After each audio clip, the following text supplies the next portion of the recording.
Bia Kamal ka Nuer TV channel ka jan gwasa me der ler taskalo kenyam kan kono re rashadana bana kwen ka Nuer TV mi jiram jadid ka Nuer TV go rejan wojin der subscribe ka der notification bell der jetwan ko der ler ti de kan shwashub kaji ka rwanje ti ka rwanya te go liang te go randa ro do palpin ka liang dien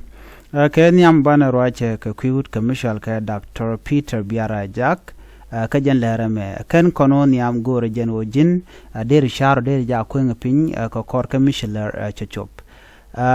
man bana rwaitin kwiwut kaname to kon galer ngwana bana lingen ka jan lerame ne shi kwiwut kaname ko Dr. Peter Biara Jack ban rwai kaler to koken re kuma ka South Sudan katin kondalat karodian awene ka lia wut commercial ka me kirma yadit kana kwara dan weekend go dong de gwade Michel Liu en point de kirma yadi ta bana kalinga jalera me wude me shwale biar shwale Dr. Peter Biara Jack jen aramkel mi la politician ke ta politician re wika South Sudan jen chaja kon yen kurunte konte chewu kirma yadi yan keje me yan keje jen yan keje ke bol tok ki la raja ke George ko kuma kirma yadit ko jala jor gatin jeg dialten kon tela da en kirma yadit wuri shalka me biar jenaram kel mi mala jor la ja tobe take video ndo ngwalong ti chalat ka gwase dane chewa Peter biar men me chaje yen kuma kirma yadit chaje nyok mi pal ka ja an gwase mo shuro da shu bare wisho ka United States me chewa ka United States en winemi jen la roje ni chiang ka social media la da jeg diala kon ti la kirma yadit kalet no te kon de je shop tin chela do ne kirma yadit jaramandana nang nuare kirma yadit jaramandana nag jang kirma yadit jaramandana kus jang kan nuare ke jen gwasa me to ne ka 2013 abene ka jen 2024 ko jen dio je yani ke 2024 2023 te ten about 2024 mat no chwaje yen wude me yan ka je chala do jen chaje jeg dwar rewe ka America dwere chaje ga wajen chaje konak tin kon rikin kon to rewe ka South Sudan jen wa cha yen ko jen la roje ka tin kon na kanare which ka South Sudan ke ta dan la kirmi yadi lana nege ke ko jen che roje lonka kwi community ga janam ko target kuma kirmi yadit mala jangla ka nege ne shiang re ti jen en chalke blue house wude me che te ka blue house ka gwade dan sha yen ka je ngaje tin jektin dial kono to re which ka juba ka blue house jene me te re ka blue house la na ba jang ba ka benang la gad jan ki gadinka tin kon tin loke kirmi yadit ajene tam la yen lingni joko e kirma yadit na kanwari no ke nyira nware kuyenten kon leda ka jang ko kon jang ko gwe je kon dial shungne ke kirma yadit sia lia da sia jange ke ta dana na kane kirma yadit ke je la jo mo la ja to bni siang che la no en kore dana chi tok no kore tok toga je misha plan ke share le ke kirma yadi kane jangten ko kenen kon che widien che ke ko ba nore ba kanak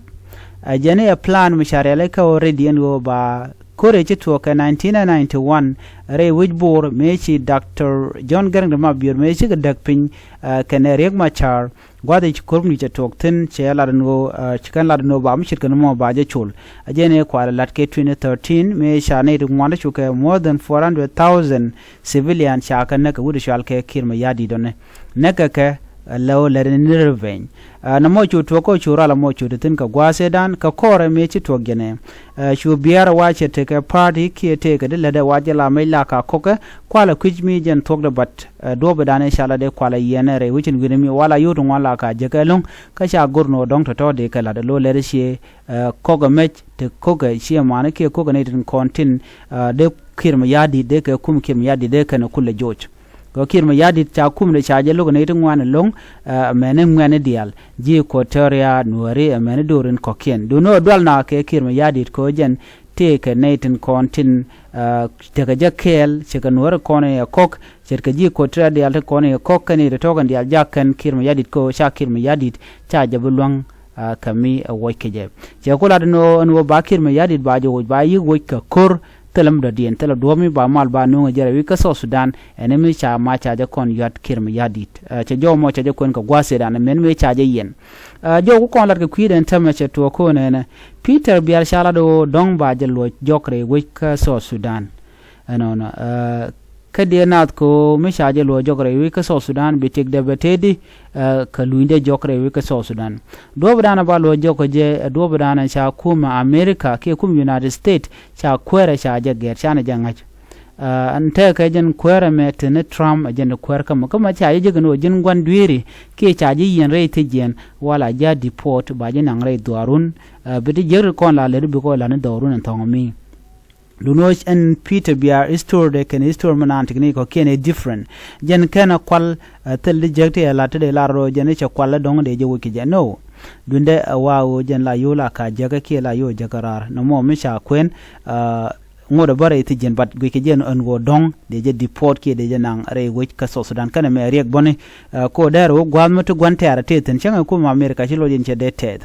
nemi ramimo la chwer mu kwel ka she ora tongo mi de ngajino jen she gul goro bitik de barode ger gono be kum America ba joda ka kuje mo de jema de jillo we dun che ne de ala konen cha lo re wich ka juba na me amila rode no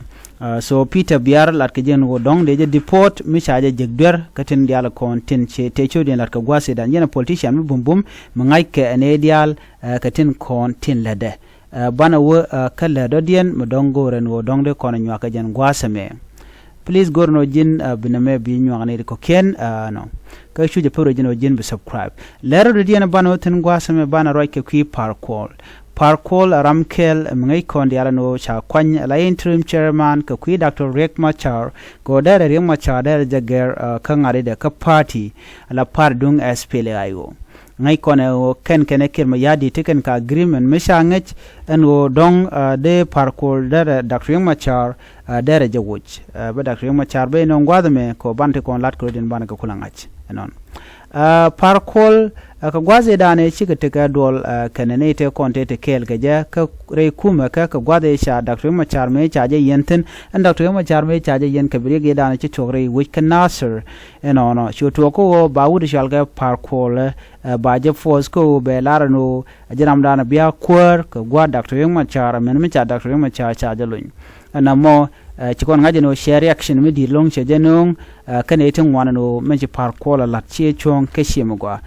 mo ku kon la don wala chiko rai ke kwiko parkola she gwa da rima char che kan wala che ngulel ban men chalat gwa se me wa parkol che roda bar re wiki juba gwa da dana che wotin che woki Uganda che woki Kenya teram ngaje but chaja gorno no chaja gor pan ga shanka wal baro ka faidi ron kin dangro jan dangro de dit but tell information mi bin ga kwida mi cha post ka social media de kul ngaje no jen ramitere wiki juba ki je tere wiki juba ko juben tame take a role to talk tin ki kwije mo chaja la do jen cha jien re wich ka juba ka kwai ka gwada dan chotin dong chawe ka Uganda cha win kokien na mo teram ngaje so dera kelm dong de yena ngai kam dan le rode bana nyoko we ka le dodien ka ta dan le ngwaru din ke je bana roi gwasame ka kwi tabande ngai no Kenya bane ngaje no tabande ngai jaram dan la vice president me chalat kwarka ka kwa Dr. Riek Machar me che Dr. Machar me che gwai kene kir kamale ne me cha kontain ke 2016 ron kine dang rawde wal bakel gwadu bi mal ba we gwaitin ka plan e chalat appoint de kir ma yadit kan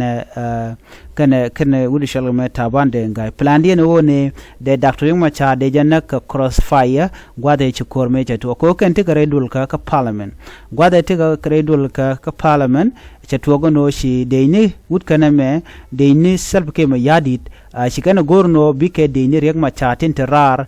jokal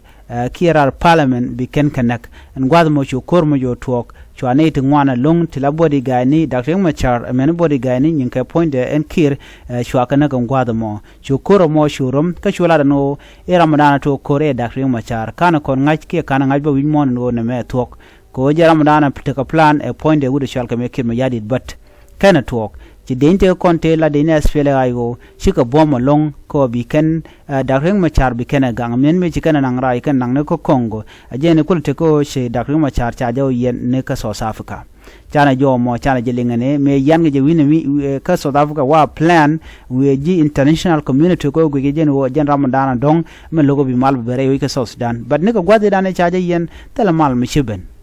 so men me chaje lon chwa mal yakul nyo tani ga ron kina dangro wido wal badda kon dial chana me le roda ji konen antama ke jen gwasa me murai kone ka ta dan len ngwarudin ke je me dane che jen chawudo me tabande ngai chaje kwanya la kwar la vice president ko gwe jen obi rema charbu chutel power but be ken no me shamal chabu tan cha lo ni ngarech cha lo ni dr rema chare la first vice president do no kan tabande ngai kana kon wuch ngode tere kwarka la vice president ba no barantama ke jen ron kin dangro jan dangro de je me ne ka paira buga pai de buga pai ngwan kari ga dana chi tuok ko sha rima char cha je chu yen rima char cha je lat gol ka alo shi part of the system antama melen ngwana ro de ne so kwana ro komanda le ro de wi ki juba ko cha dak rima cha je lat gol ka no bana kula ro ki ko lat ko ro de me bu kon gwa me ka tabande ngai kene kirme yadit no te ka roj milat ken tema ka jan gwasa men go point kirme yadit wa point de shamal kamana lat ke so ko je point mal gwe ge jen wo dong te kring mu de to ka je watna dul ka ko gwe kamanda de lat misha lika or information me go jen o kirme yadit misha liwo ngam de kwer ka gwade bul mel lat de gol ka bul mel che de mana kwer ramesha lar mesha lat de point de wuri shal ka me kirme yadit mi te kring mi to ka ramadan de gwada gol jene dr riek machar ngai kon dia la ka constitution men cha gor waram dan la first by president mi kwerne mi li ramadan no gwada ramadan en la kwere rawde so dr riek machar ramadan de gwanga gwakir ma yadi shelat bo point